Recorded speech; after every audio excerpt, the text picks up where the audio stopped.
Bismillahirrahmanirrahim. Assalamualaikum warahmatullahi wabarakatuh. Alhamdulillahirabbil alamin. Alhamdulillahilladzi arsala rasulahu bil huda wa dinil haq liyuzhirahu 'alad dini kullihi wa kafa billahi syahida. Asyhadu an la ilaha illallah wahdahu la syarikalah wa asyhadu anna Muhammadan abduhu wa rasuluhu la nabiyya ba'dah. Allahumma salli wa sallim wa barik ala sayyidina wa habibina wa nabiyyina Muhammad wa ala alihi wa sahbihi wa man tabi'ahu ila yaumiddin. Nahmadullaha ta'ala wa nashkuruhu la in syakartum la azidannakum wa la in kafartum inna azabi lasyadid. Qala Allah ta'ala fil Qur'anil Karim, a'udzu billahi minasy syaithanir rajim. Bismillahirrahmanirrahim. Wal 'asr innal insana lafi khusr illa alladzina amanu wa 'amilus shalihat wa tawasaw bil haqq wa tawasaw bis sabr. Wa qala ta'ala, alam nashrah laka sadrak wa wada'na 'anka wizrak alladhi anqadha dhahrak wa rafa'na laka dhikrak fa inna ma'al 'usri yusra inna ma'al 'usri yusra fa idza faraghta fansab wa ila rabbika farghab. Shadaqallahul azim. Teman-teman semuanya, anak muda Kota Bandung, jamaah tetap sharing time atau sharing night Rabu malam yang dirahmati Allah Subhanahu wa taala. Semua orang di dalam kehidupan dunia itu pernah atau bahkan sering merasakan lelah. Karena dunia ini adalah tempat orang bermujahadah. Semuanya diraih dengan mujahadah. Gak ada yang didapatkan di dunia ini dengan cara yang mudah. Karena tabiat dari dunia itu adalah tempat bersusah payah. Fitrahnya dunia adalah tempat orang bercocok tanam, bukan memetik hasil. Yang namanya bercocok tanam, kalau kita melihat pada kehidupan para petani atau para pekerja di ladang, di sawah, di kebun, maka kita akan melihat akan melihat kelelahan, keletihan, dan kesusah payahan yang luar biasa. Itulah tabiat dunia. Berbeda dengan tabiat di surga. Di surga itu semuanya akan didapatkan dengan cara yang mudah. Bahkan sebagian riwayat mengatakan seorang perempuan di surga apabila inginkan seorang anak, maka Allah Subhanahu wa taala akan memberikan anak kepadanya saat itu juga tanpa harus bersusah payah mengandung selama 9 bulan. Saat ini pengen punya anak dengan spesifikasi tertentu, maka saat ini juga dia akan diberikan anak bayi tanpa harus mengandung 9 bulan lamanya, tanpa harus susah-susah menyusui. Allah akan datangkan untuk dia bayi yang dia sukai, kemudian Allah datangkan orang-orang yang akan pelayan-pelayan yang akan merawat dan membesarkan bayi itu untuk dia. Karena di sana dia adalah seorang ratu yang tidak perlu lagi bersusah payah. Di surga itu ketika seseorang menginginkan makanan, maka Allah Subhanahu wa taala mendatangkan untuknya makanan dengan cara yang sangat mudah. Bahkan ketika dia menginginkan buah-buahan, maka pohon itu akan menunduk untuknya sehingga dia bisa memetik buahnya tanpa harus bangun dari tempat duduknya jika dia menginginkan itu. Tetapi kalau dia menginginkan sesuatu yang lebih, misalnya dia ingin berjalan-jalan di kebun-kebun di antara banyak kebun surga, lalu dia ingin merasakan memetik pohon sendiri sambil membawa keranjang-keranjang yang indah, maka Allah juga akan memperkenankan keinginannya kaifa yasha, sebagaimana yang dia inginkan. Berbeda dengan dunia. Di dunia, apapun yang kita inginkan itu harus melalui mujahadah, melalui ikhtiar. Bahkan ketika kita ingin menjadi orang yang sekedar tidur-tiduran pun, Allah Subhanahu wa Ta'ala mentakdirkan tidur pun lelah. Tidur aja capek, duduk capek. Ada orang yang duduknya capek akhirnya dia berdiri. Ya, ada orang yang capek berdiri akhirnya pengen duduk. Kapan duduknya capek pengen berdiri? Salah satu yang sering saya alamin itu kalau lagi naik pesawat. Apalagi pesawat penerbangan 9 jam, 10 jam, itu pasti capek banget duduknya tuh. Sehingga kita menginginkan seandainya ada uang, kita pengen duduk di kelas bisnis. Tapi karena nggak mampu membeli tiket yang 3 kali lipat lebih mahal di kelas bisnis, ya nggak apa-apa lah di kelas yang biasa ekonomi. Tapi ketika lelah, 4 jam, 5 jam pesawat berjalan, itu udah luar biasa lelahnya, akhirnya berdiri mondar-mandir di antara lorong pesawat. Artinya duduk aja capek.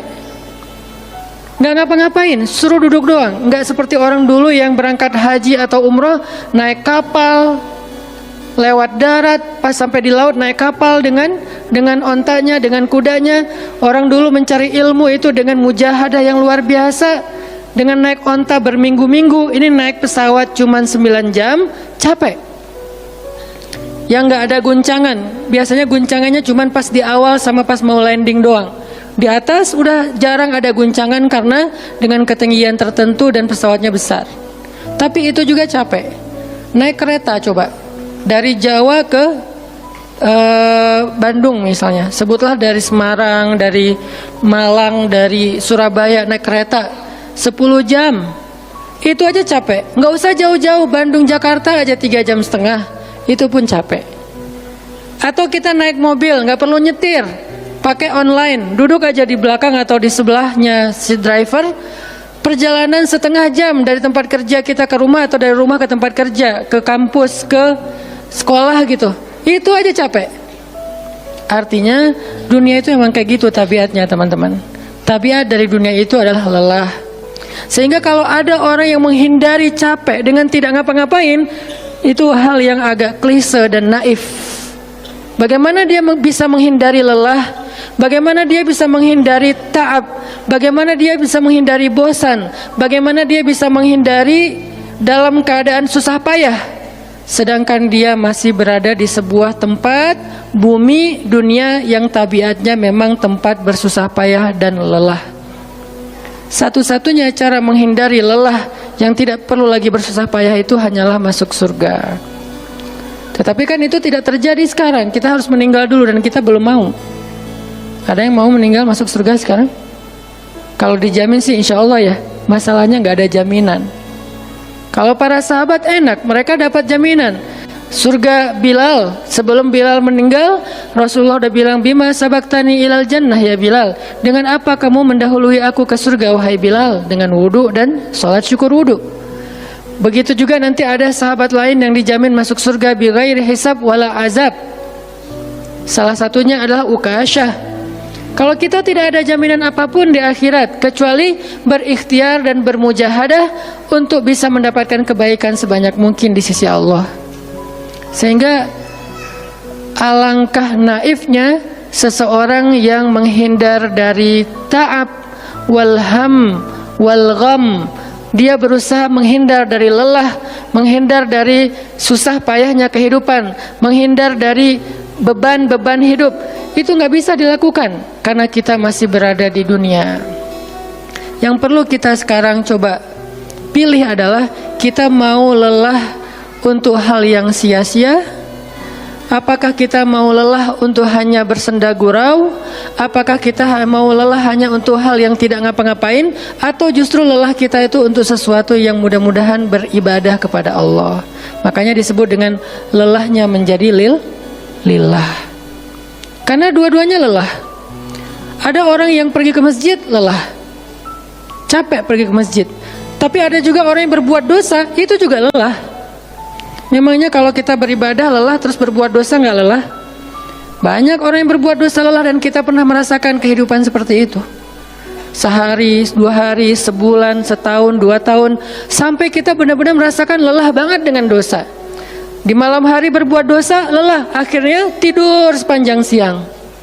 Di siang hari berbuat dosa, lelah, akhirnya tidur sepanjang malam. Lelah sama lelahnya.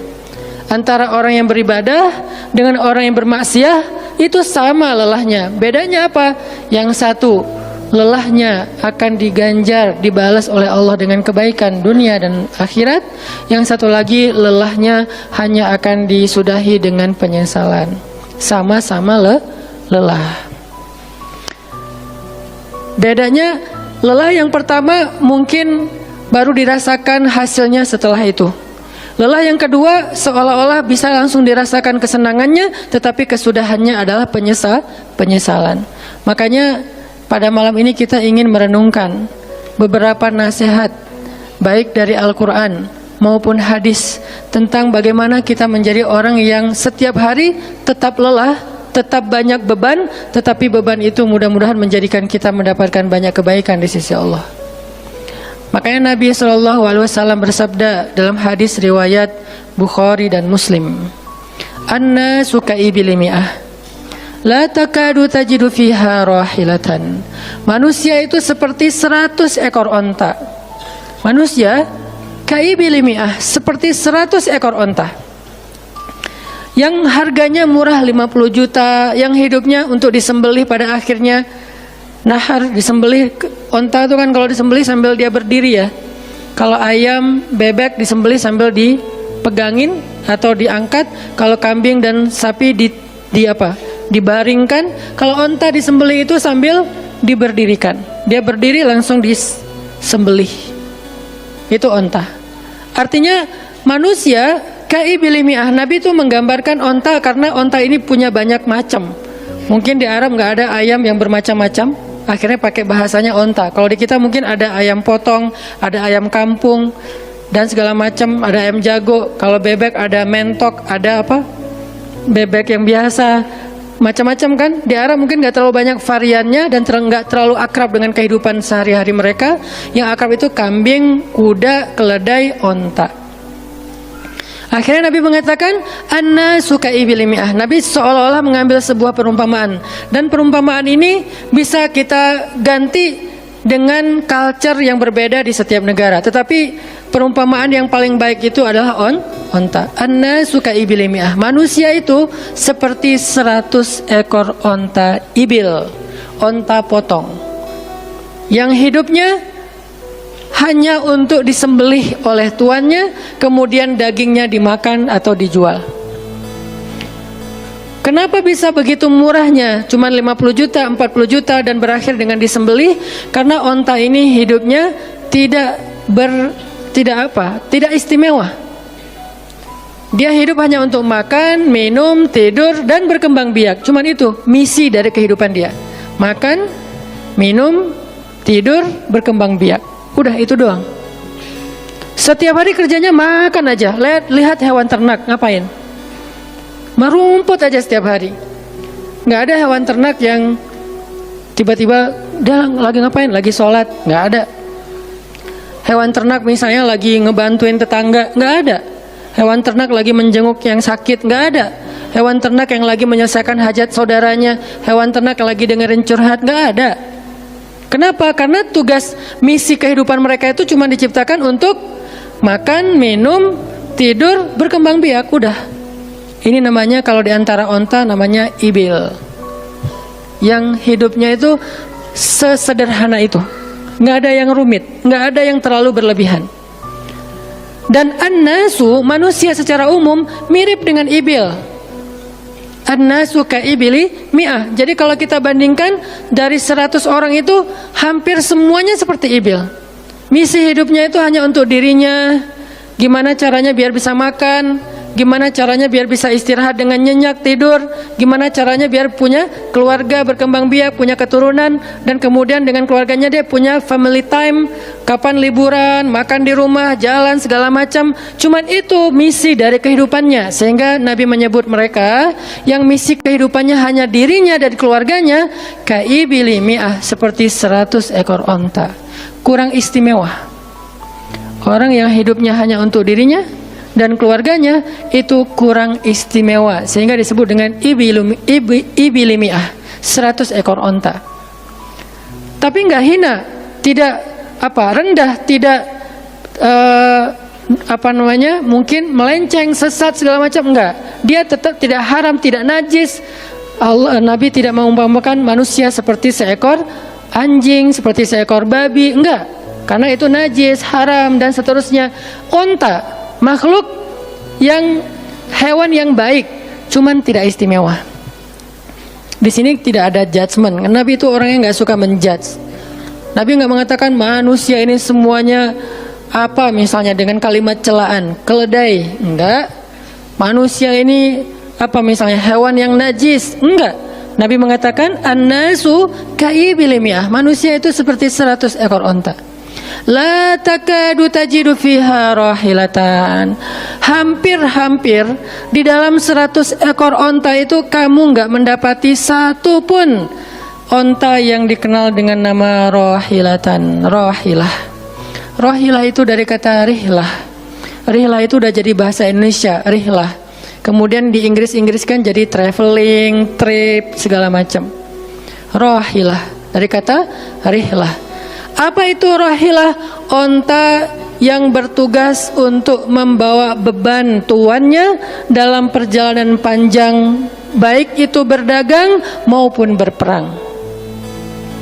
Dia punya misi lain selain makan, minum, berkembang biak terus dipotong. Enggak. Misinya lebih keren. Apa? Membawa beban. Membawa beban tuannya. Itulah rahilah. Sehingga punggungnya adalah punggung yang berkah, karena di atas punggung itu ditaruhkan beban terus menerus oleh tuannya. Berangkat bebannya apa, pulangnya beban apa. Karena orang dulu kalau berangkat berniaga, berdagang ke luar negeri, itu tuh bukan berangkat bawa beban, pulang nggak bawa apa-apa karena udah diuangkan, enggak. Mereka barter konsep perdagangannya. Kalau berangkatnya bawa kain, pulangnya nanti bawa karpet. Berangkatnya bawa gandum, pulangnya nanti bawa sutra misalnya. Tetap aja ada beban, karena mereka berangkat jual misalnya ke Syam, dari Mekah ke Damaskus. Nanti pulangnya dari Damaskus ke Mekah, bawa lagi barang-barang Damaskus yang bisa dijual di Mekah. Pas berangkat bawa barang Mekah yang bisa dijual di Damaskus, pas pulang membawa barang Damaskus yang bisa dijual di Mekah. Li'ilafi Quraisy ilafihim rihlatash syita'i was-saif.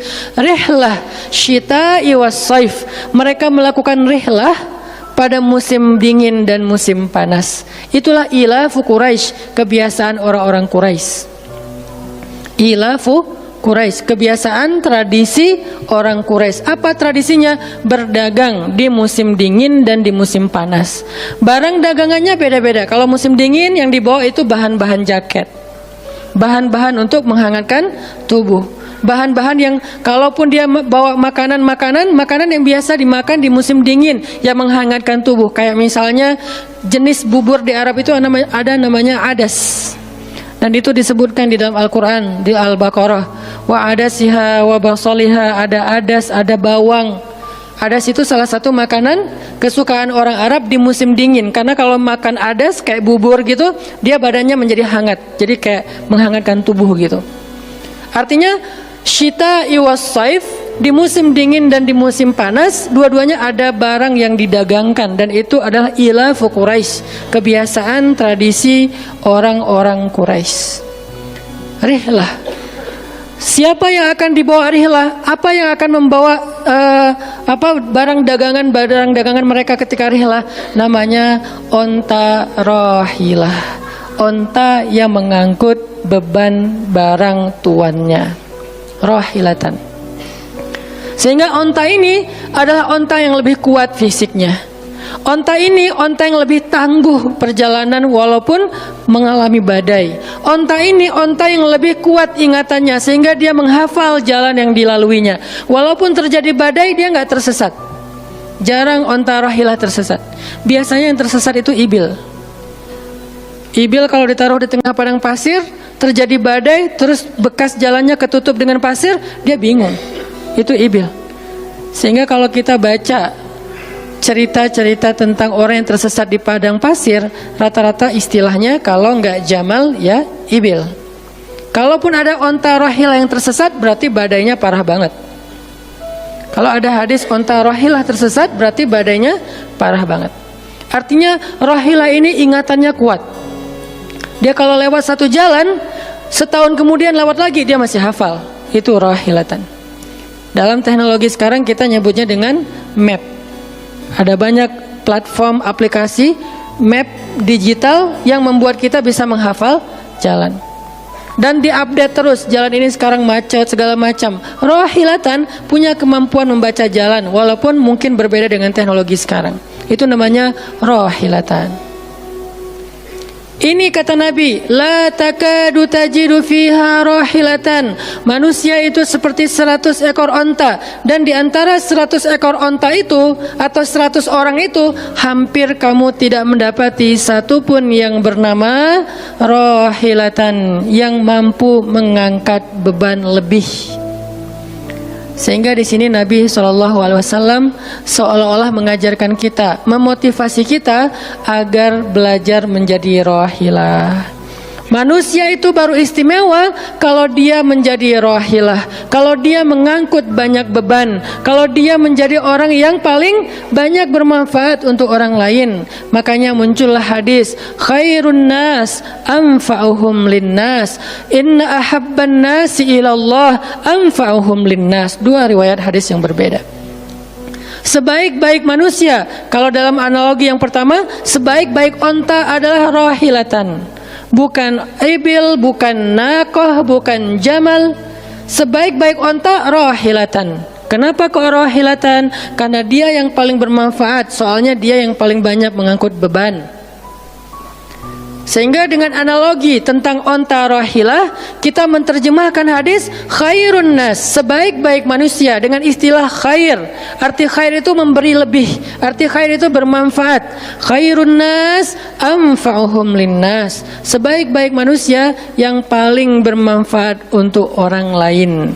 Dalam riwayat yang lain, inna ahabban nasi ilallah, sesungguhnya orang yang paling dicintai Allah di antara manusia, anfa'uhum linnas, yang paling bermanfaat untuk orang lain. Itu yang paling dicintai Allah di antara manusia.